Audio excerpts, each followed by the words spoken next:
Itu kan aku lumayan nyaman starting from zero gitu. Kayak nyaman dengan memulai dari nol gitu, di titik apapun. Saking banyaknya hal-hal yang kita nggak tahu, justru semakin kita terpapar tuh kita malah makin kayak merasa kita tuh nggak ada apa-apanya gitu.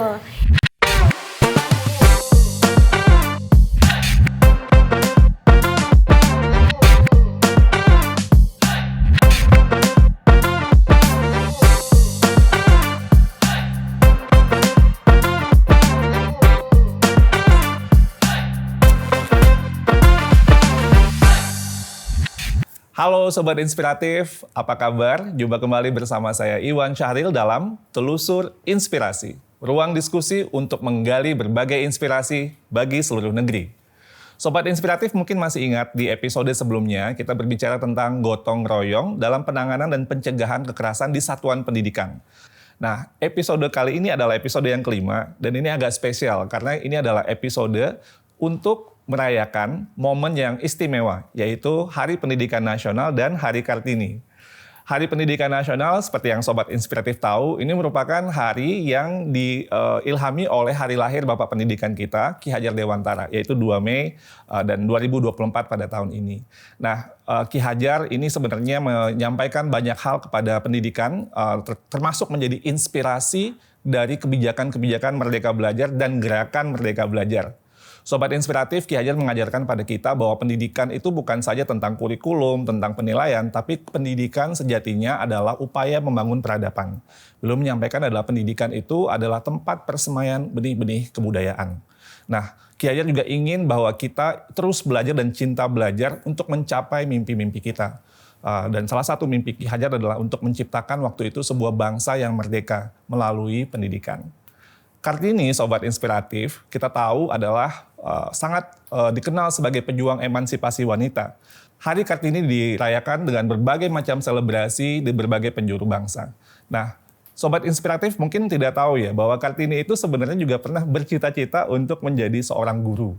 Nah, tapi tidak kesampaian karena beliau belum sempat menempuh pendidikan guru, tapi beliau pernah membuat sebuah sekolah yang didedikasikan untuk bagaimana wanita-wanita Indonesia bisa mendapatkan kesempatan untuk sekolah.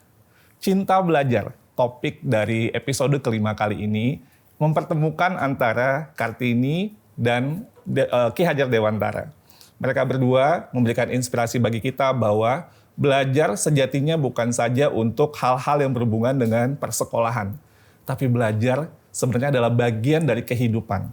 Belajar adalah bagian yang terpenting, modal bangsa untuk bisa membangun sebuah peradaban yang kita cita-citakan. Untuk itu, pada episode kali ini, saya sangat senang sekali ada 2 orang tokoh perempuan Indonesia, Kartini muda Indonesia, yang menjadi narasumber kita pada kali ini, dan kita akan mendiskusikan tentang bagaimana menumbuhkan cinta belajar. Yuk, kita langsung sapa ya narasumbernya. Halo, Mbak Maudi, apa kabar? Halo Pak Iwan, baik sekali. Waduh, Thank you ini for having me. kita senang sekali ya Mbak Maudi bisa bergabung. Tokoh inspiratif yang kayaknya tuh udah luar biasa sekali. Menjadi role model bagi banyak orang, bukan saja buat perempuan, tapi juga semua aspek masyarakat kita gitu ya. Dan Mbak Maudi, kita kayaknya nggak perlu perkenalan ya, udah terkenal semua deh kayaknya ini. Tapi kalau jika boleh, beberapa hal ya. Ini mohon maaf ya Mbak Maudi, kayaknya ini tidak mewakili sekali sebenarnya apa yang perjalanannya Mbak Maudi, tapi saya ingin menyampaikan beberapa hal. Ya beliau tentunya seorang dikenal sebagai seorang aktris, seorang model, aktivis, penulis, penyanyi, penulis lagu, entrepreneur, dan banyak lagi ya kayaknya ini. Listnya panjang. Beliau masuk dalam daftar Forbes Asia 30 Under 30 pada tahun 2021, menempuh pendidikan S1 di University of Oxford, jurusannya luar biasa canggih nih, Philosophy, Politics, and Economics. Ini jarang-jarang menurut saya nih, apalagi ke Oxford, this is amazing. Dan beliau juga lulus master program di Stanford University, rejecting Harvard University by the way, untuk ke Stanford University, dan mengambil 2 gelar secara bersamaan, yaitu Master of Business Administration dan juga Master of Arts in Education. Kira-kira gitu ya Mbak Maudi ya? Iya Pak Iwan. Dan mungkin kalau kita terus ini bisa 1 hari. Jadi saya stop dulu di situ, nanti nggak sampai pada topiknya. Nah, yang narasumber kedua, ini Mbak Galih, ini salah satu guru yang sangat terkenal ini. Followernya banyak, Sobat Inspiratif di sosial media. Mbak Galih ini, nama lengkapnya Mbak Galih Sulistia Ninggra. S1-nya di jurusan PGSD di Universitas Negeri Jakarta, betul ya? Betul, Pak. Beliau juga penerima beasiswa LPDP, lulusan Educational Planning, Economics and International Development di Institute of Education, University College London. Beliau sekarang mengabdikan diri sebagai seorang guru sekolah dasar di Jakarta, guru di sekolah negeri Petojo ya, Jakarta Pusat. Dan aktif di sosial media untuk membagikan berbagai inspirasi tentang pembelajaran dan juga menjadi penulis modul-modul yang kita gunakan oleh di Kemendikbud dan juga oleh banyak guru lainnya. Apa kabar semuanya? Baik Pak. Ini berdua ini kayak inspirasi kita untuk cinta belajar ya. Para Kartini muda Indonesia ini saya sangat senang sekali. Mbak Maudi dulu ya ini. Apa sih makna belajar bagi seorang Maudi Ayunda? Mungkin dari elemen personalnya ya Pak. Saya merasa belajar itu apa ya, seperti bernafas sebenarnya gitu. Belajar seperti bernafas. Maksudnya di keseharian kita pun kita tuh selalu menyerap sesuatu, kita selalu menginternalisasi banyak hal. Entah itu dari kebudayaan kita, dari teman-teman atau orang-orang yang kita temui gitu. Jadi proses belajar itu sebenarnya bukan sesuatu yang terpisah, bahwa pada saat kita ke sekolah disitulah kita belajar, terus pulang sebenarnya proses itu berhenti. Gitu kan. Jadi belajar itu selalu terjadi gitu di setiap bagian kehidupan kita, cuman mungkin pada saat kita ke sekolah lebih ada struktur atau mungkin ada arahan-arahan tertentu gitu. Jadi itu sih, jadi itu filosofi aku, dan yang paling spesial tentang belajar menurut aku adalah belajar itu memberikan seseorang atau memberikan aku daya untuk mengaktualisasi diri gitu. Apapun yang ingin aku capai gitu, atau ingin dampak yang ingin aku berikan, dan impian-impian aku itu bisa terjadi sebenarnya karena proses belajar itu. Karena dari belajar aku punya pemikiran yang independen, aku bisa berpikir secara kritis. Dari belajar aku bisa mengajarkan diri aku hal-hal baru gitu sebenarnya. Aku akan selalu bisa upskilling dengan adanya si skill belajar itu. Jadi it's just such a crucial part of who you are as a human gitu. Rasanya sih seperti itu kalau buat aku. Jadi memang like breathing. Dan kita tuh selalu tertantang untuk belajar karena untuk mencapai apa yang kita mimpikan. Iya betul. Keren banget. Bagaimana gimana? Ini yang personal ya. Jadi ini nggak ada definisi menurut siapa-siapa ya. Gak. Ini sangat personal. Bagi Mbak Galih sendiri gimana? Aku sepakat sih. Kalau tadi Kak Maudi bilang belajar tuh kayak bernafas. Buat aku belajar tuh kayak makan. Karena kita jadi ada energi. Karena aku merasa kalau nggak belajar tuh nggak berfungsi. Aku pun juga tidak mengasosiasikan belajar tuh sebagai sesuatu yang kayak menyeramkan atau membosankan. Karena buatku tuh belajar tuh exciting gitu ya. Kita jadi eksplorasi hal-hal baru. Dari yang tahu, dari yang nggak tahu jadi tahu gitu kan.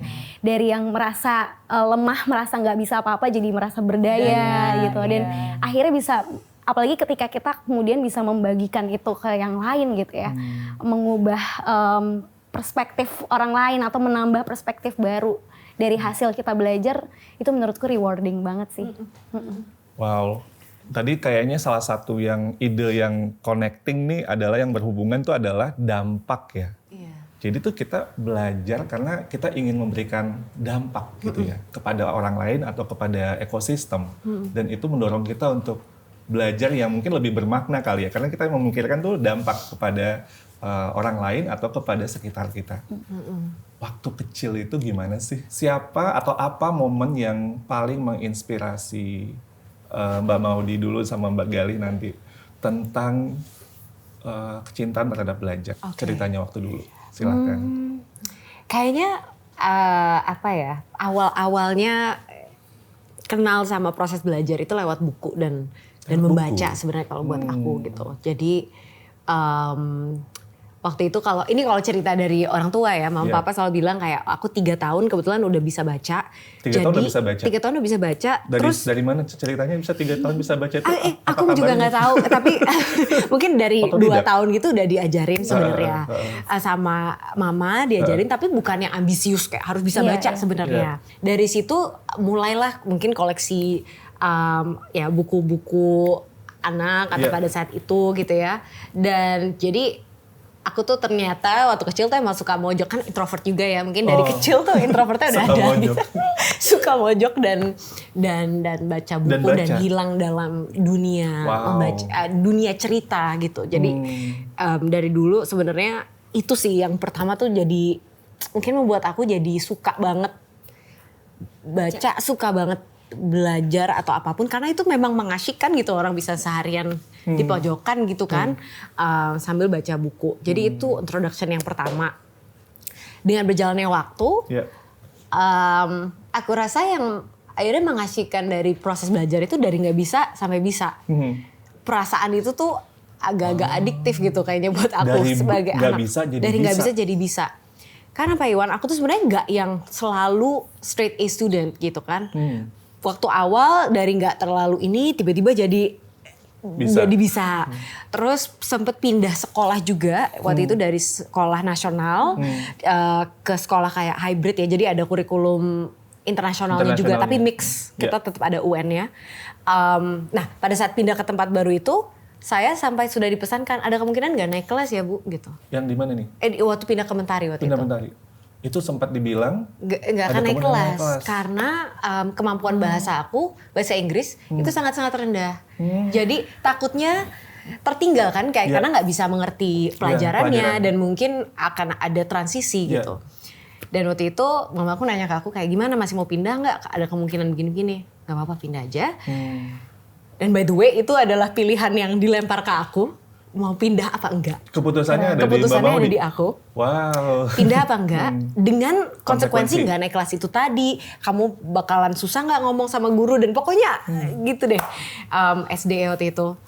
Somehow aku pindah dan di situ benar-benar akhirnya alhamdulillah naik kelas gitu ya. Karena mungkin perkembangannya atau aku belajar cukup cepat ternyata atau paling enggak passable lah.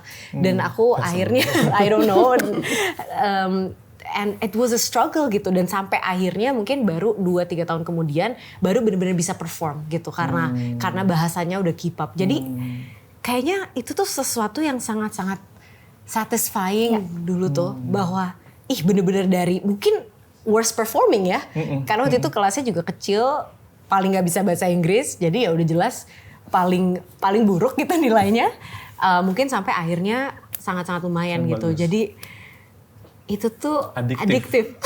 Wow.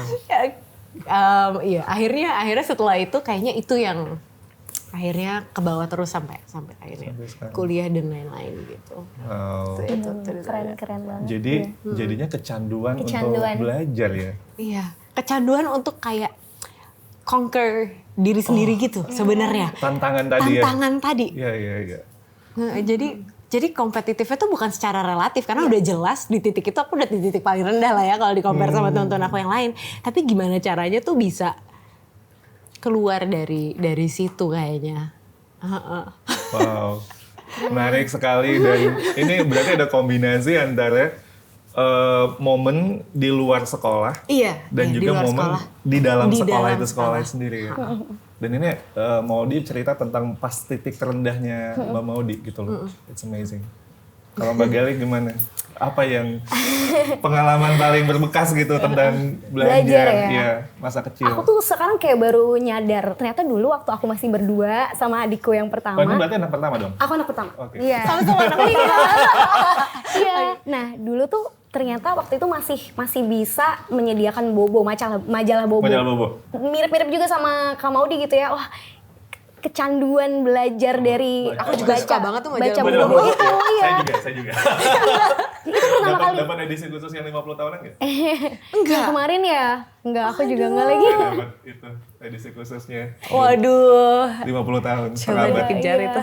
Itu sih majalah Bobo yang pertama kali. Kalau saya boleh tanya, ngenalin majalah aku. Bobo itu yang minta majalah Bobo siapa? Aku deh, kayaknya karena waktu itu aku lihat temenku punya, Oh, terus aku ada kayak temen. minta ke orang tua gitu, boleh nggak aku juga punya gitu, akhirnya dapet.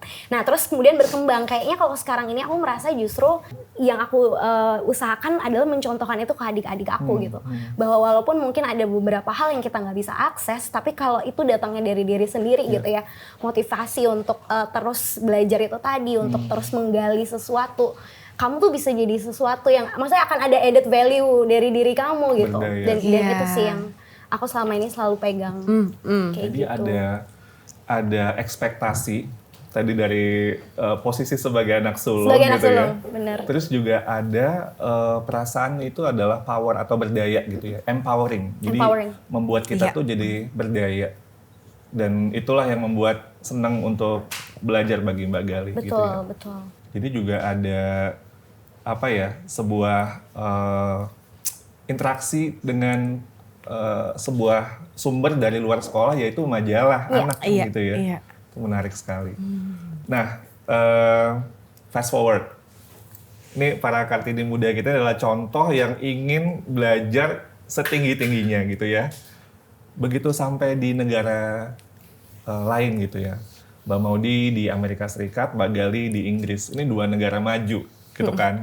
Terus ada nggak sih yang dirasa sesuatu yang berbeda terhadap bagaimana ekosistem di sana itu memberikan pemaknaan tentang belajar untuk Mbak Maudy atau Mbak Gali? Silakan. Iya. Sepertinya kontras yang aku rasakan justru waktu aku pertama kali S1 tuh. Oh, Pak Iwan, sorry, saya lupa. Iya benar. Sebenarnya di Ini Inggris Inggris juga pada saat ini itu. Inggris dan Amerika. Saya lupa yang Inggrisnya. Itu gimana? Itu paling kontras karena baru pertama kali juga ke luar negeri gitu ya. Kenapa Terus, milih ke Inggris Mbak Maudy?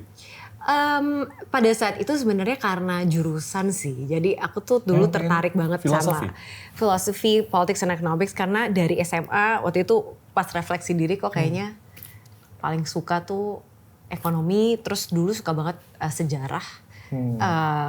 Tapi bukan cuma sejarahnya tapi kayak lebih kayak political philosophy-nya. Karena waktu itu ngomongin kayak perang-perang dunia yang driven by Oh right, iya betul.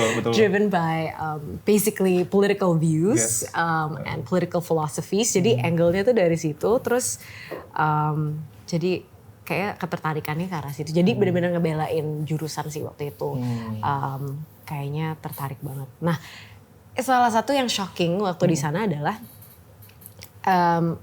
ruang yang diberikan sebenarnya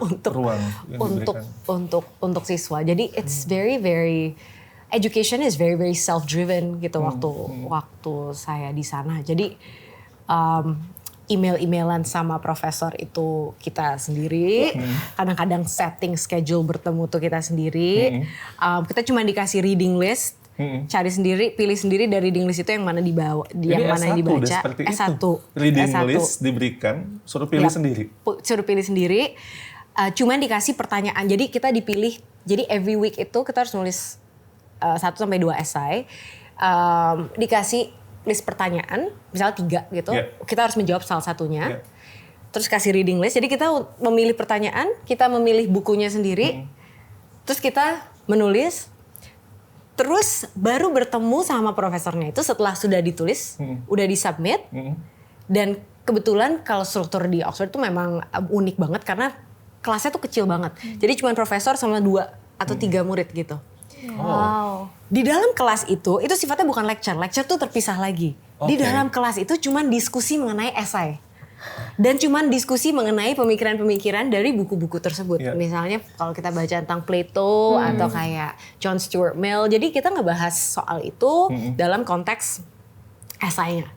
Jadi basically bisa banget kalau misalnya kita nggak ada motivasi untuk belajar, ya tertinggal aja. Karena nggak ada struktur yang tentunya ada tetap, tapi tidak ada extra effort untuk membuat insentif-insentif yang terlalu banyak untuk akhirnya kita jadi perform banget atau gimana gitu, karena sangat mudah untuk ya lupa aja atau apa gitu. There's no crazy system, jadi bener-bener tiba-tiba merasa kayak tanggung jawab yang ada di kita. Tanggung jawabnya tuh bener-bener di kita. Kalau kita pengen perform di sini, kita harus sangat aktif, harus mau nyari sendiri buku. Kadang-kadang di luar reading list, karena sebenarnya reading listnya kok nggak terlalu menjawab si pertanyaan esai ini ya. Akhirnya harus nyari di luar reading list gitu. So itu sebenarnya sangat-sangat stressful. Itu 4 tahun ya kamu? 3 tahun. Oh 3 tahun. Kaget karena anak umur 18 tahun yang tadinya kan dari sekolah Semuanya yang cukup berstruktur dong. Iya kan? Tiba-tiba harus nyari apa-apa sendiri dan apa-apa. Tapi akhirnya di tahun kedua, tahun ketiga tuh sangat-sangat senang karena jadi punya kebebasan, punya ruang ternyata. Malah ada beberapa temen aku yang kalau mereka kurang suka sama essay questionnya, mereka propose a different essay question. Dan boleh diterima? Iya tergantung profesor ya, tapi basically jadi kita tuh bisa banget bener, gitu. Kayak bernegosiasi dan crafting apa yang kita pelajari gitu hari itu. Itu sih yang paling mungkin culture shock, dan tapi akhirnya jadi membuat aku merasa sangat-sangat in control gitu of my own learning experience, dan itu akhirnya menyenangkan sekali. Merdeka belajar sekali. Self-regulated ya. Self-regulated. Iya, tapi Mbak Maudy proses dari culture shock, ekspektasi tiba-tiba berubah berbeda, sebuah ekosistem yang tadinya terstruktur disiapkan sama kita, tiba-tiba kita sendiri yang menentukan. Gimana Mbak Maudy untuk mengatasi itu pada akhirnya? Apa yang terjadi? Apa yang dilakukan?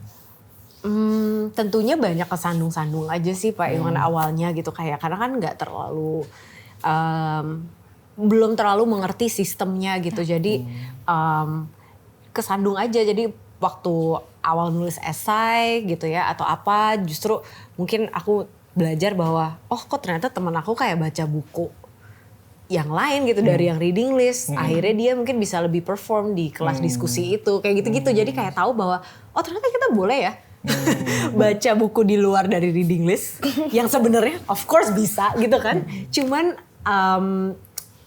masih dalam format ini nih, kayak kita harus ngikutin sesuai dengan ini guru kita, gitu. Ya. Atau kadang-kadang kayak misalnya apa ya, terus kayak tiba-tiba merasa wow, belajar tuh ternyata organik banget ya. Jadi pernah beberapa kali aku ketemu dengan profesor yang menulis salah satu buku di reading list. Oh wow. Dan itu menyeramkan sekali kan. Karena kita yang terus kadang-kadang kita harus mengkritik POV tersebut gitu. Karena pertanyaannya sangat-sangat open ended dan memang harus punya argumen yang cukup independen gitu. And did you ada mengkritik pada waktu baca buku? Kayaknya iya kan, sempet dan akhirnya itu menjadi diskusi yang sangat mengasyikkan juga di dalam kelas, dan guruku juga pada saat itu sangat-sangat terbuka, malah ketawa-ketawa gitu. Jadi maksudnya beliau sangat senang kalau misalnya ada gaps yang mungkin beliau sendiri juga udah pernah identify ya. Tapi itu tuh proses yang sangat seru gitu. Dan bahwa ternyata belajar tuh bisa ngobrol aja ya sama guru gitu. Jadi kayak ada banyak culture shock yang tiba-tiba ternyata relationship-nya bisa seperti ini, bahwa bisa lebih ke diskusi, nggak ada salah benar. Betul. Bahwa gurunya bilang oke, itu pendapat A. Misalnya nih kita nulis tentang John Stuart Mill, terus ada penulis-penulis lain yang menulis tentang John Stuart Mill dengan perspektif mereka sendiri. Tapi kita tetap dianggap untuk punya pemikiran independen sendiri setelah menelaah semua yang lainnya itu. Di luar si John Stuart Mill atau yang juxtapose nggak sih dulu? Iya. Kita harus juxtapose dua ini. And somehow I have to come up with something yang kita misalnya agree sama si A ini. Kenapa agree-nya? Atau kita agree sama B, kenapa? Jadi tiba-tiba kayak sangat didorong untuk harus punya pemikiran independen. Itu sebenarnya dulu agak susah sih. Karena kayak saya setuju sih sama yang ini. Tapi habis itu kita nggak lama kemudian baca buku opposite sama ini, tapi kok make sense juga. Jadi kita harus, jadi mengolah terus tiba-tiba harus bisa percaya diri. sama pemikiran kita yang kita juga nggak tahu itu apa gitu. Itu yang akhirnya ya it took a while gitu sampai akhirnya kayak oh ya I actually have my own opinion and my own stance on this really hard topic gitu. Gitu sih. Buku yang ditulis oleh si profesor yang ngajar gitu. Gila banget. Jadi itu sih itu yang paling shocking. Relasinya juga antara murid dan guru dalam hal ini mahasiswa dengan profesornya gitu ya. Itu bisa sangat cair ya. Jadi nggak ngerasa saya yang paling tahu nih, saya yang nulis, oh kamu salah, bukan itu maksud saya misalnya. Tapi malah di encourage, bahkan dia seneng gitu. Kalau kita identify the gap, right?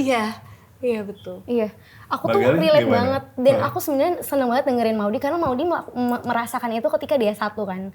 Kalau aku kan di S2, jadi aku tuh ngerasa kayak imposter syndrome aku tuh lama banget Maudy. Jadi aku ngerasa kayak aku tuh deserving gak ya di sini? Karena aku ngerasa nggak bisa apa-apa gitu loh. Dan bagian untuk bisa beropini dari kita ya dulu mendapatkan sistem pendidikan yang masih ada kultur patuh, masih ada kultur salah benar, masih ada kultur dimana kalau kita mengungkapkan pendapat yang mungkin nggak mainstream dengan yang diajarkan itu tuh jadi kayak rebel dianggapnya gitu kan. Dan itu masih melekat gitu loh Pak. Jadi pas aku di sana dapat environment yang kayak gitu dan emang Inggris kan terkenal banget ya kalau kayak belajar tuh benar-benar self driven banget Pak. Jadi emang bayangin kayak satu-satunya the only Indonesian di situ gitu kan. Terus nggak ada teman buat diskusi karena malu aja gitu, merasa kayak kayaknya aku masih jauh di bawah.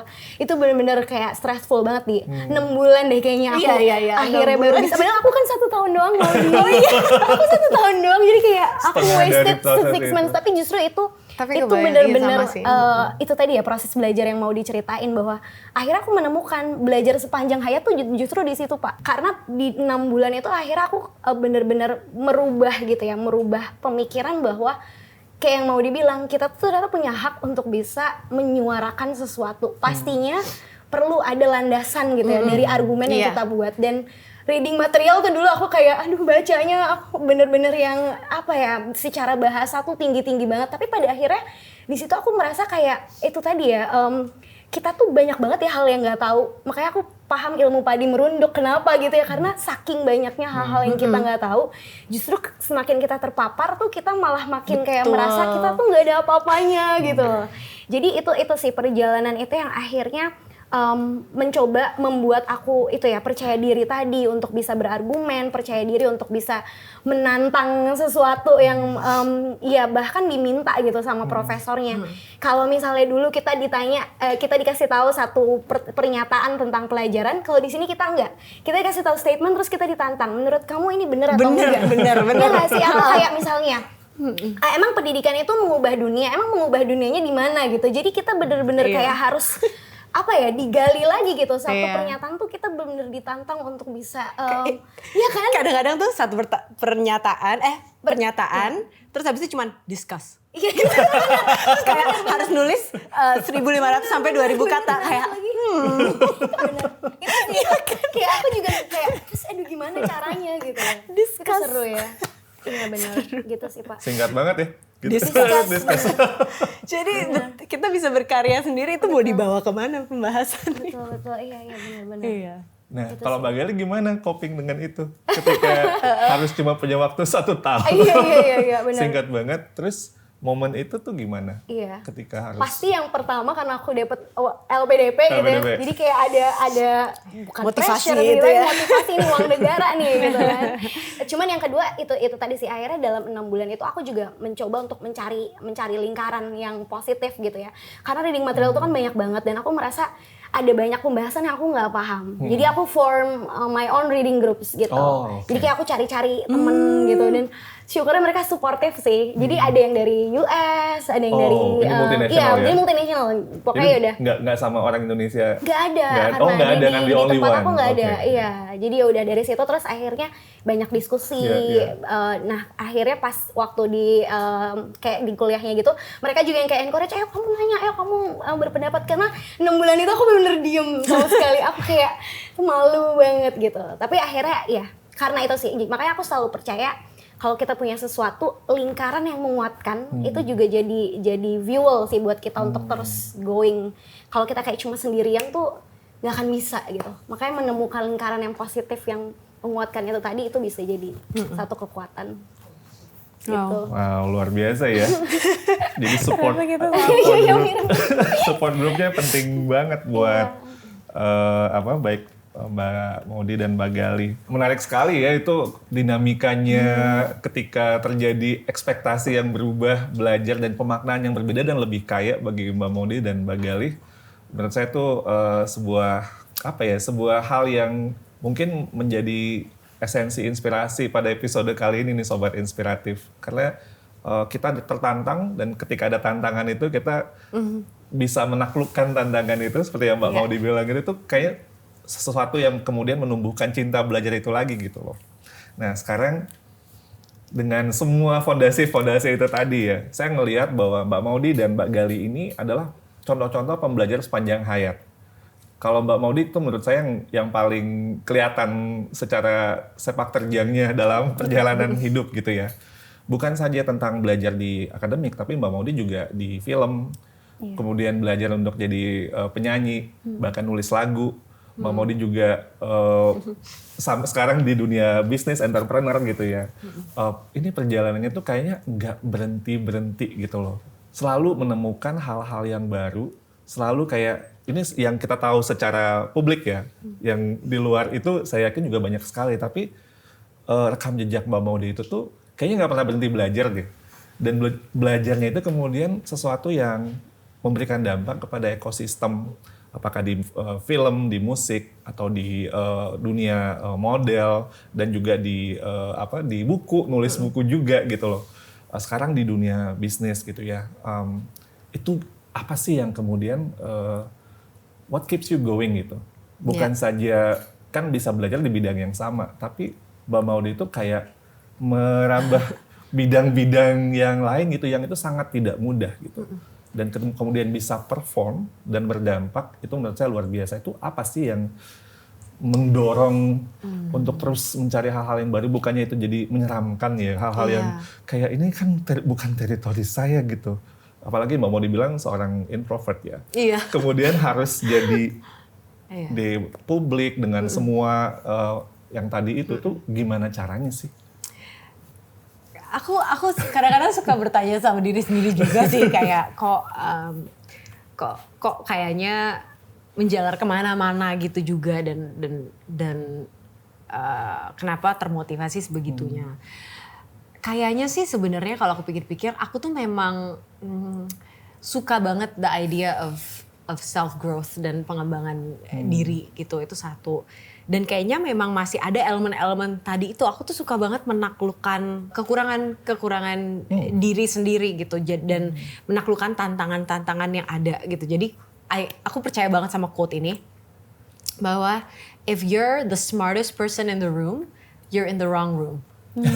Gitu, karena berarti di ruangan itu kayak mungkin kita proses belajarnya yang paling sedikit gitu karena we're not learning as much gitu. Jadi aku tuh memang sampai sekarang jadi kayak suka aja mencari misalnya bidang lain gitu ya. Dan biasanya pemilihan bidang atau space-nya itu bergantung oleh dampak juga sih sebenarnya, kayak di area mana gitu ya aku bisa membawa dampak gitu. Tapi di luar itu emang kenapa itu karena aku lumayan nyaman starting from zero gitu. Kayak nyaman dengan memulai dari nol gitu di titik apapun. Karena kayaknya di pengalaman proses pendidikan aku merasa bahwa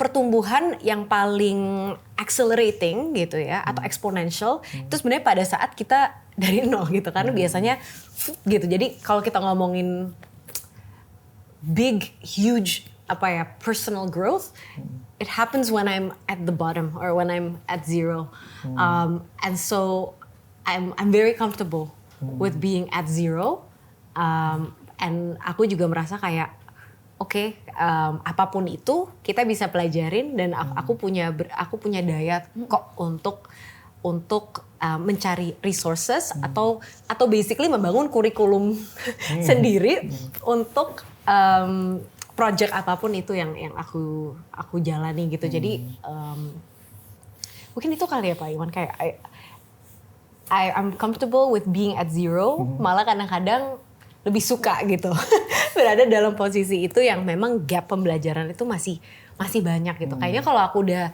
di satu titik di mana ngapain lagi ya, itu adalah nightmare gitu buat aku. Tapi itu perjalanan yang sangat personal sih, mungkin nggak tahu sehat apa enggak addiction ini gitu ya. But so far for now kayaknya itu yang jadi motivasi diri. You said you're very comfortable starting from zero ya. Saya nggak tahu apakah Mbak Maudie merasakannya, bagi banyak orang being at zero itu dan kemudian tantangan untuk kemudian kita bisa perform gitu ya. Kemudian apalagi memberikan dampak gitu ya. Tapi just being at that level gitu ya, atau starting from zero again in a different field gitu ya.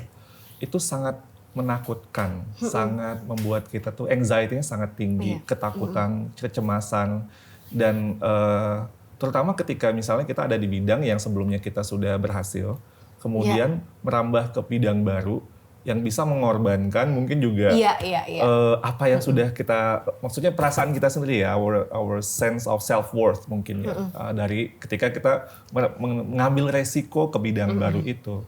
Apakah Mbak Maudie merasakan itu atau tidak merasakan itu? mungkin karena selama karir aku juga, aku tuh selalu dipaksa to start from zero anyway sebenarnya. Maksudnya selalu ada cost gitu, kayak masalah waktu aku mau S2 itu banyak juga yang ngomong ngapain karirnya ditinggal padahal udah begini-begini gitu kan. Terus dan pada saat itu masuk ke business school atau ke school of education yang semua orang di situ udah jauh lebih berpengalaman both di dunia bisnis ataupun di dunia pendidikan daripada aku. Pokoknya aku tuh paling odd one out lah gitu. Bayangkan orang kreatif gitu ya, orang dengan background kreatif tiba-tiba satu kelas sama investment bankers, consultants, private equity, finance bros gitu. Jadi it's like I'm like a fish out of water gitu. Itu sangat-sangat I'm like the odd one out lah gitu. Jadi dan jadi sebenarnya lebih karena aku udah merasakan aja sih, kayak ternyata pertumbuhan aku yang paling besar itu terjadi pada saat aku dalam situasi-situasi kayak gitu. Yang justru aku paling nggak tahu apa-apa sampai akhirnya mungkin jadi tahu apa-apa gitu. Itu yang menjadikan motivasi buat aku, dan kayaknya aku selalu percaya bahwa kadang-kadang 1 + 1 tuh equals 3 gitu. Bukan dari sisi matematika, tapi kita berada di satu bidang tertentu. Kadang-kadang kan ada filosofi ini ya, maksudnya kayak kita harus linear, kita harus fokus ke satu hal aja.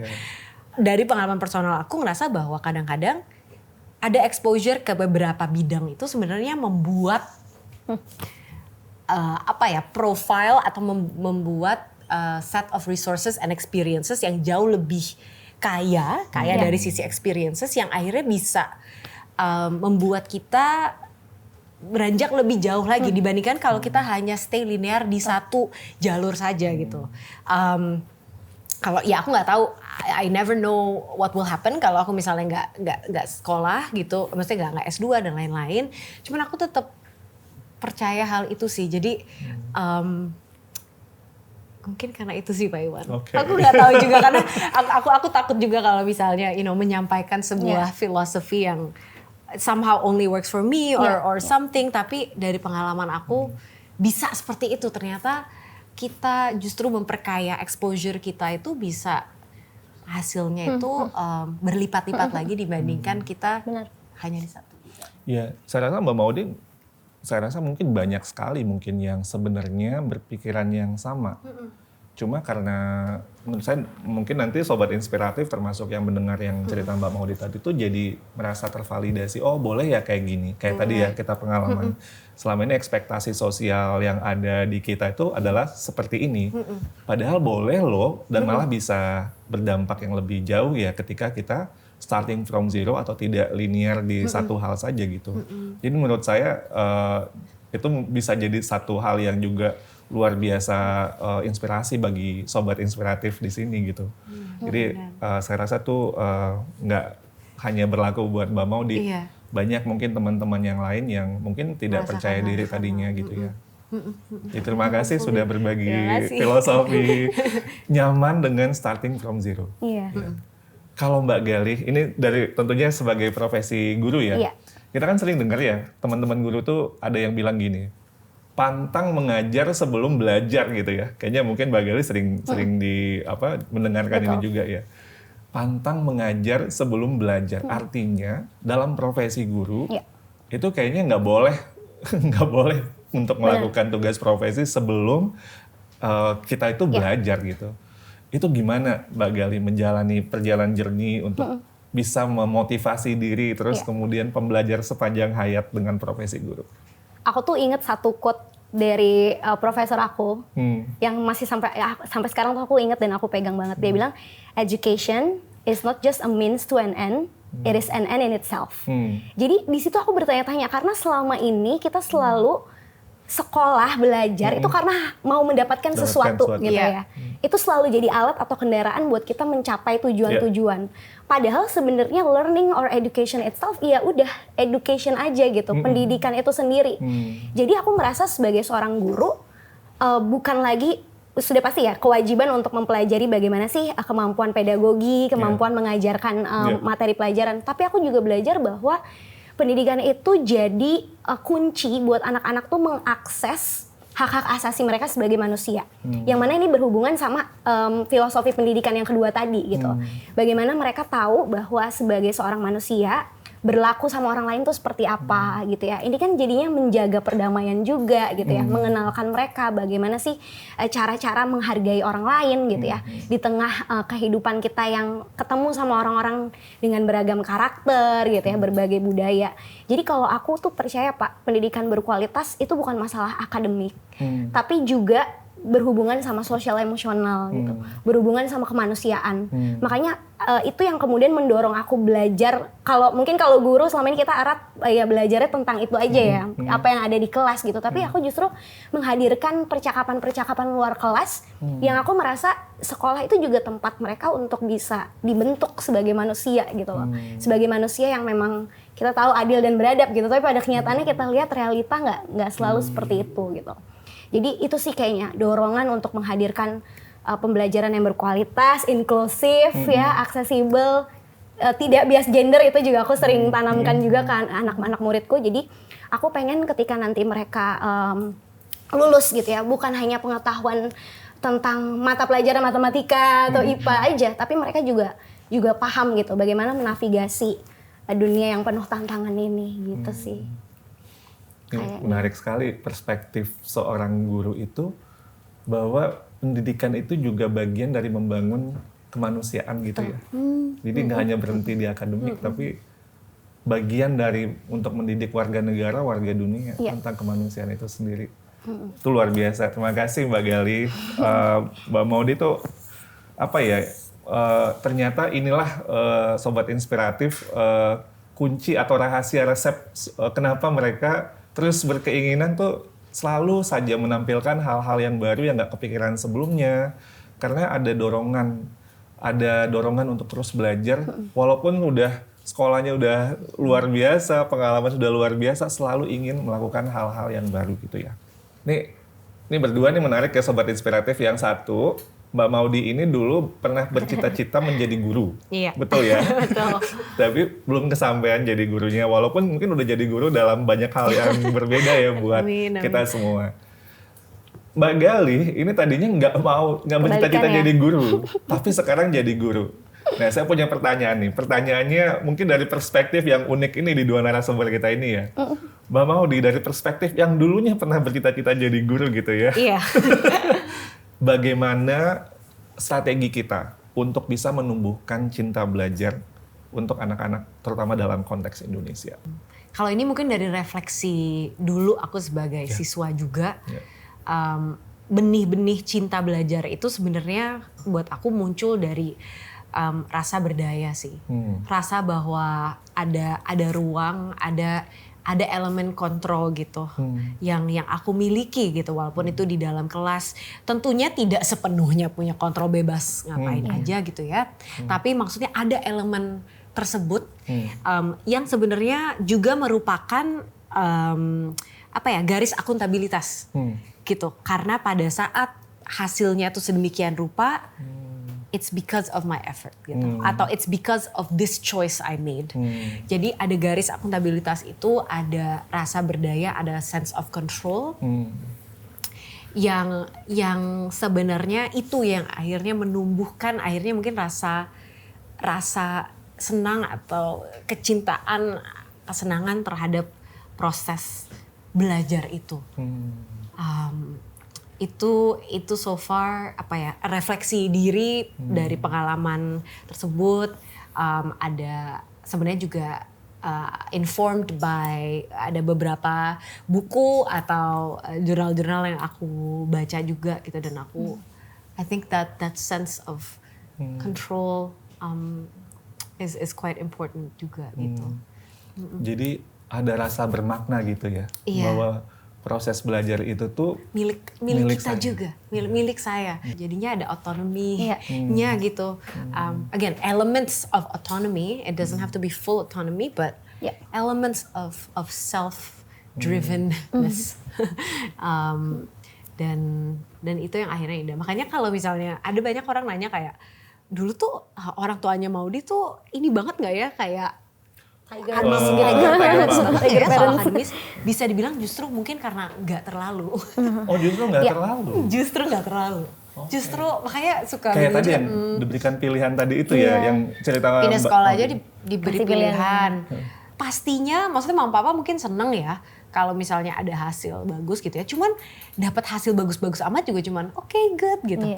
Jadi akhirnya motivasinya tuh nggak ekstrinsik juga, bukan karena ingin melihat senyum di wajah gitu. Bukan nggak sepuitis itu nih sejujurnya. Jadi kayak it's because karena semenyenangkan itu aja kalau dapat A atau dapat 90 something gitu ya, karena I'm proud of myself. I'm glad I worked hard and I got there. Jadi bukan karena akan dikasih hadiah, bukan karena ingin melihat senyuman di wajah orang lain, walaupun itu bonus ya. Tapi jadinya tuh itulah pada saat insentif itu berubah dari ekstrinsik ke intrinsik, itu yang kayaknya saat-saat penting gitu buat aku dalam perjalanan aku sebagai pelajar. Pada saat ada shift itu, aku jadi lebih cinta dan lebih senang gitu dengan proses belajar. Jadi motivasinya lebih ke intrinsik pada akhirnya, dan itu karena rasa kepemilikan itu. Rasa kepemilikan tadi ya, pada proses dan hasilnya gitu. Betul. Oke. Kalau dari perspektif ibu guru yang tadinya tidak bercita-cita sebagai guru tuh gimana? Melihat apa sih yang bisa kita lakukan, strategi apa yang menurut Mbak Gali penting untuk kita lakukan? Dari guru ya? Cinta belajar. Dari seorang Mbak Gali. Aku tuh tadi dari tadi ya dengerin kamu, Kak Maudy kayak cerita, aku tuh membayangkan ya, gimana kalau murid-murid tuh orientasinya balik lagi. Maudy kan tadi ceritanya dia gimana dia oke aja mulai dari nol gitu. Itu kan membuktikan bahwa ketika dia memulai, dia itu menyerahkan diri aja, bukan karena aku harus perform di ini gitu, aku harus kayak excellent nilaiku gitu. Dan sebenarnya itu yang aku tuh pengen dorong ke anak-anak. Dan kalau tadi mau dicerita bagaimana peran keluarga dan orang tua itu kan penting banget ya. Memberikan ruang, memberikan kesempatan gitu. Dan ruangnya ini bukan juga cuma dilepas tapi dikasih kondisi yang aman dan nyaman sehingga Maudy juga bisa ekspresif gitu ya, apapun itu. Itu sebenarnya yang aku juga coba edukasikan sih Pak. Jadi melalui konten-kontenku tuh sebenarnya sasaranku bukan cuma guru-guru aja gitu, tapi juga orang tua. Bagaimana sebenarnya kita udah sering denger lah pendidikan utama mulainya dari rumah, tapi banyak juga mereka nggak tahu maksud dan caranya gitu, gimana melakukan itu. Sesimpel kita memberikan itu tadi ya, kesempatan untuk anak tuh menyampaikan keinginannya gitu. Kayak tadi kan kalau Maudy ditanya, kamu sekolahnya mau pindah atau enggak gitu. Mungkin kita kayak mau jalan-jalan kemana, kamu pilih deh kita mau kemana gitu. Kita kasih pilihan tapi mereka yang pilih gitu. Jadi kalau sekarang kan udah banyak kayak Pak ilmu-ilmu parenting. Dan ini kan sebenarnya kalau kita lihat ada kontribusi Ki Hajar Dewantara juga loh sebenarnya sebagai pionir di Indonesia gitu. Yang memberikan gagasan bahwa anak itu, kita harus menghormati anak dengan kodratnya mereka gitu ya, dan yang kita berikan itu adalah menuntun sebenarnya, jadi bukan memaksakan. Nah, kenapa? Karena itu akhirnya terefleksikan di kelas, Pak. Jadi bagaimana anak-anak itu yang tidak pernah diberi kesempatan untuk berpendapat di rumah gitu ya, itu kelihatan gitu. Bagaimana kemudian mereka takut misalnya mencoba gitu, takut untuk bersuara gitu ya. Itu kelihatan. Dan balik lagi ya, aku juga selalu percaya bahwa interaksi. Kadang-kadang tuh orang selalu berpikir, oh saya pengen memberikan pendidikan anak saya yang pokoknya yang terbaik. Jadi diasosiasikan sama material. Jadi harus kayak punya uang yang banyak, lesinnya banyak gitu. Padahal enggak loh. Interaksi antara orang tua dan anak, ngajak ngobrol gitu ya. Dan ngobrol ini jangan cuma kayak, tadi matematika kamu berapa nilainya gitu. Itu enggak kayak gitu. Tapi gimana kemudian kita kayak mencari tahu ya tentang itu tadi ya, perasaan misalnya, hal-hal lain gitu. Akhirnya percaya diri itu kemudian ada dan tumbuh. Dan itu yang akan sangat diperlukan untuk anak tuh bisa, bukan perform gitu ya, tapi at least dia mau, dia percaya bahwa dia bisa, dia mau mencoba, self-esteem, benar. Dan gak ada orientasi untuk gagal atau berhasil, tapi yang penting kayak dicoba aja dulu. Sehingga ketika nanti dia mendapatkan hasilnya, apapun itu jadi pembelajaran buat dia. Kalau emang itu sesuatu yang dia harus coba lagi, dia akan merasa tertantang. Dan mungkin malah jadi kayak Mbak Maudi gitu ya, adiktif gitu. Bukan malah kayak terus, karena kebanyakan orang-orang yang anak-anak yang kemudian gagal terus dia sedih berlarut-larut itu ya karena itu tadi ya, ada ekspektasi atau motivasi yang sifatnya ekstrinsik yang tidak terpenuhi gitu. Dan mungkin mereka nggak punya support system itu tadi. Makanya aku selalu bilang orang tua dan lingkaran itu tadi itu sangat berpengaruh sih. Kita sebagai guru di kelas perlu kasih ruang aman nyaman, perlu bangun kedekatan sosial emosional sehingga yang kita dorong adalah bukan anak berhasil tapi anak berani mencoba gitu. Itu. Ini bagus banget. Berani mencoba. Benar. Kenapa berminat jadi guru lagi atau gimana? Sangat terinspirasi. Mungkin kapan-kapan aku main jadi guru sehari. Sit-in gitu ya di kelas. Yang ada semua langsung Fase awal kayak gitu. Nanti kalau udah itu agak ini bakal keluar guru aslinya gitu.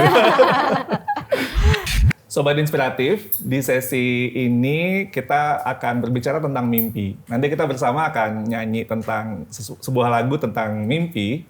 Tapi sebelumnya kita perlu nanya ya sama narasumber kita, apa mimpi mereka untuk Indonesia? Mbak Maudi, duluan menceritakan, atau bukan cerita ya, mungkin sharing sedikit tentang seorang Maudi Ayunda tuh punya mimpi apa sih buat Indonesia? Banyak sih sebenarnya mimpinya, cuman mungkin dalam konteks obrolan kita juga hari ini, aku percaya bahwa sebuah negara itu kan bergantung juga kepada individu-individunya gitu. Jadi mungkin aku from a personal level gitu, kayaknya ingin banget gitu melihat budaya cinta belajar itu bisa kita internalisasi gitu sebagai sebuah negara, sebagai satu negara, sebagai satu komunitas dan ekosistem. Gimana caranya itu tuh bisa internalize dan bisa menjadi kayak core value gitu di Indonesia. Karena pada saat itu terjadi, berarti kan kita jadi memiliki individu-individu di luar sana yang secara otomatis itu jadi lifetime learners gitu, karena mereka sudah merasa berdaya dan juga senang gitu. Memang butuh proses belajar itu. Kita juga jadi memiliki engineers, dokter, siapapun sih bidang apapun itu yang terus yang punya curiosity dan budaya cinta belajar itu bisa meningkatkan kualitas sumber daya manusia kita juga sebagai sebuah negara. And I really think that drives Indonesia's future as well gitu. Jadi mungkin harapan aku itu kayak bahwa budaya cinta belajar itu bisa benar-benar melekat dan bisa menjadi bagian dari sistem pendidikan Indonesia, dan juga di luar sistem pendidikan menjadi kebudayaan juga. Kayaknya itu impian aku, dan mudah-mudahan aku bisa memiliki peran juga dalam hal tersebut, mau itu dari bidang pendidikan ataupun di luarnya. Karena aku juga sebagai orang yang mungkin punya pengalaman di dunia kreatif, aku juga percaya bahwa kebudayaan lewat karya-karya entah itu musik atau film itu tuh juga influencing ya. It's very influential dan ada banyak pendidikan implisit gitu yang terjadi gitu pada saat kita menonton sebuah film, mengkonsumsi musik atau sinetron atau apapun itu tuh kita ada gitu yang membekas di alam bawah sadar kita. Jadi ada banyak medium pendidikan dan harapannya aku bisa membawa dampak tersebut gitu. Sudah dan akan terus membawa dampak yang besar. Jadi to become a nation dengan learning culture gitu ya. Iya. Okay. Terima kasih Mbak Maudy. Thank you Mbak Iwan. Mbak Gali, apa mimpinya buat Indonesia? Kalau tadi yang Mbak Maudy ceritakan tuh ya, aku merasa untuk bisa menghadirkan kecintaan belajar, itu juga ada hubungannya sama pendidik-pendidik kita, baik itu pendidik yang ada di institusi pendidikan, guru-guru gitu ya, dan juga pendidik yang ada di rumah nih, orang tua dan keluarga. Jadi harapannya untuk bisa mencapai ke sana semua perlu punya kesadaran bahwa pendidikan tuh collective action gitu. Untuk bisa mencapai generasi emas yang sering kita dengar itu nggak cuma urusannya guru-guru aja di sekolah, tapi semua punya peran. Orang tua bahkan masyarakat itu juga punya peran. Mbak Maudy tadi cerita gimana musik, gimana sinetron ya, tontonan. Hadirkanlah musik dan tontonan yang edukatif gitu loh. Jadi karena itu yang akan kemudian jadi alat juga buat anak-anak gitu ya. Kalau misalnya kita udah mengajarkan yang sedemikian rupa di kelas, tapi kemudian ketika mereka pulang ke rumah atau kemudian ketika mereka terjun ke masyarakat itu tidak sejalan, pastinya kan akan sulit kita untuk bisa berdekatan dengan cita-cita kita itu tadi. Jadi harapannya semua orang bisa aware dengan perannya, terutama kalau aku sih fokusnya ya Pak, aku merasa harus jadi guru dulu. Aku sering cerita juga ke Pak Iwan, karena kalau mau bikin dampak-dampak besar di pendidikan ya, perlu tahu apa sih yang sebenarnya terjadi di akar rumput gitu ya. Apa yang dialami oleh murid-murid kita yang ternyata nggak lepas loh dari latar belakang mereka. Dari mana mereka berasal, orang tua, kondisi sosial ekonomi, stuff like that gitu. Di mana mereka tinggal, itu benar-benar influential gitu kan. Jadi itu sih, dan aku percaya banget juga bahwa literasi numerasi kita itu berangkatnya dari rumah gitu. Jadi buku, gini, aku merasa anak yang nggak suka baca itu bukan karena mereka nggak baca buku aja, tapi bisa jadi karena nggak terakses gitu. Dan mungkin ada juga anak-anak yang baca buku, tapi apakah bukunya berkualitas atau enggak gitu. Jadi ini udah jadi peran kita semua untuk bisa menghadirkan hal-hal yang berkualitas itu tadi, supaya anak-anak nantinya yang akan menciptakan budaya baru di Indonesia, peradaban baru di Indonesia, itu juga berkualitas gitu. Terima kasih Mbak Gali. Itu mengingatkan saya pada satu quote ya, yang juga terkenal nih. It takes a village to educate a child, right? Ini gotong royong the whole, semua ekosistem untuk sama-sama dalam pendidikan itu. Oke, nah kita nih mau nyanyi tentang mimpi nih ceritanya. Saya kebetulan baru pulang dari Bangka Belitung, mengunjungi sebuah lokasi di Kabupaten Belitung Timur, yang menjadi tempat yang kemudian jadi inspirasi sebuah novel terkenal, judulnya Laskar Pelangi. Dan Mbak Maudy itu membintangi sequelnya ya, Sang Pemimpi. Apa nama karakternya? Zaskia Nurmala. Zaskia Nurmala. Jadi ada hubungan-hubungannya nih. Kita baru pulang dari Belitung Timur, mengunjungi sekolah Laskar Pelangi, ketemu Bu Muslimah, dan berdialog dengan beliau. Jadi muridnya buat beberapa lama waktu itu di SD, tempat lokasi replika syutingnya, karena yang tempat syutingnya udah nggak ada lagi ya. Jadi kita ke replikanya, dan ya itulah salah satu juga hal yang menginspirasi saya sendiri. Saya bilang mungkin saya pembaca pertama, komunitas yang pertama baca Laskar Pelangi waktu belum ngetop sama sekali gitu ya, tapi itu sangat menginspirasi saya. Tapi Laskar Pelangi dan kemudian sequelnya itu bercerita tentang mimpi. Sebenarnya anak-anak yang dalam situasi keterbatasan dengan seorang pendidik yang kemudian bisa mengajak mereka berpikir jauh, berpikir ke depan gitu, dan kemudian berhasil gitu ya untuk bisa merubah itu dengan semua dinamika yang harus dilalui gitu. Jadi dan mimpi tadi kita sudah bercerita, itu ada juga salah satu yang mendorong untuk kita belajar, dan menjadi mungkin salah satu dorongan kita untuk cinta belajar, karena untuk menggapai mimpi-mimpi kita kita ya harus belajar gitu. Nggak mungkin kita dengan status quo aja gitu. Jadi yuk kita nyanyi lagu Laskar Pelangi ya. Lagunya santai aja. Jadi Sobat Inspiratif nih kayak, saya bilang nih kayak kita lagi camping bareng-bareng nyanyi lagu. Iya, api unggun. Ada api unggunnya ya. Kalau gitar saya agak-agak sedikit itu mohon maafkan ya, ini versi amatir. Saya tahu ini penyanyi profesional gitu ya. Jadi ini pengiringnya ini ala-ala ini banget lah, ala-ala rame-rame gitu, ngumpul malam mingguan gitu-gitu. Oke, Laskar Pelangi, Sobat Inspiratif bersama Maudy Ayunda dan Gali.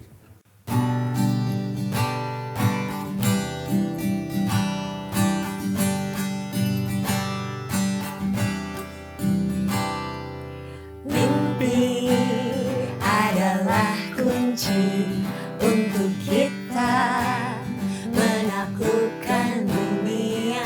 Berlarilah tanpa lelah sampai engkau meraihnya. Laskar Pelangi takkan terikat waktu. Bebaskan mimpimu di angkasa, warnai bintang di jiwa. Hey! Menarilah dan terus tertawa, walau dunia tak seindah surga. Bersyukurlah pada yang kuasa, cinta kita di dunia selamanya.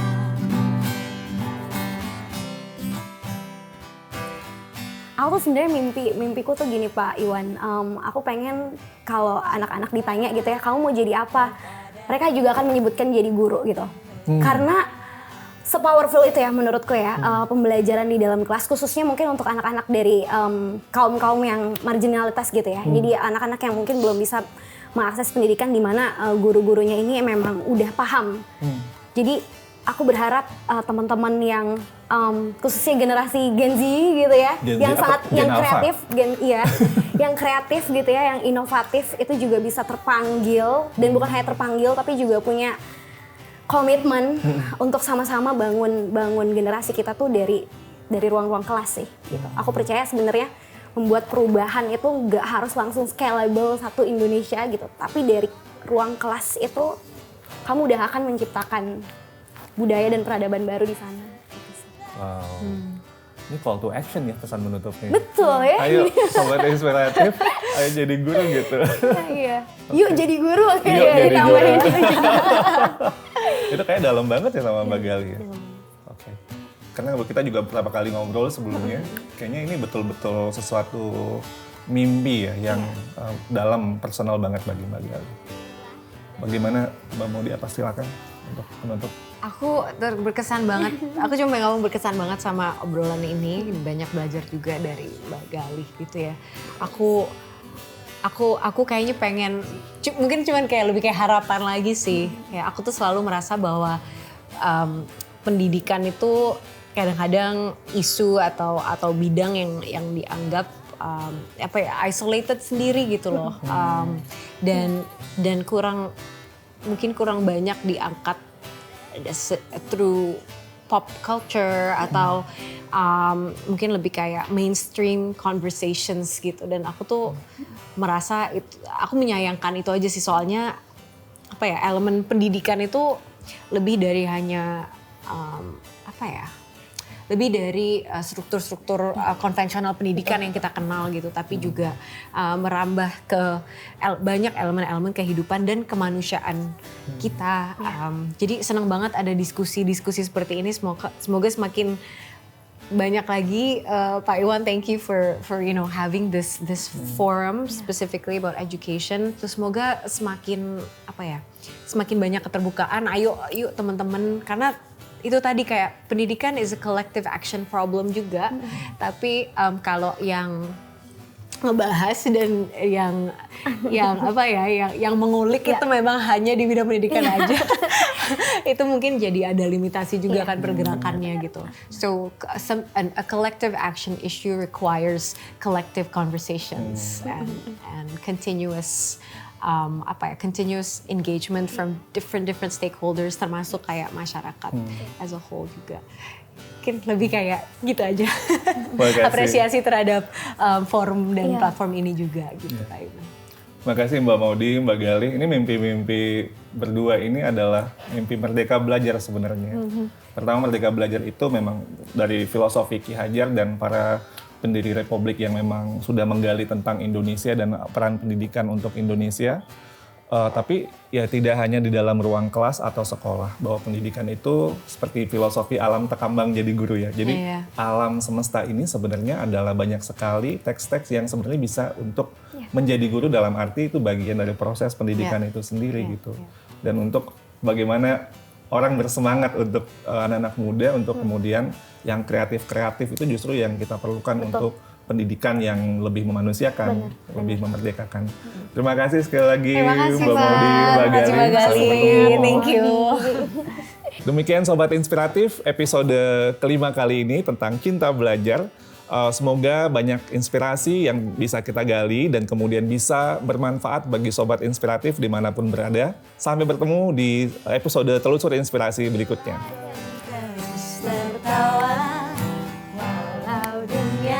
Seindah surga, bersyukurlah pada yang kuasa, cinta kita di dunia selamanya. Hey, selamanya, selamanya.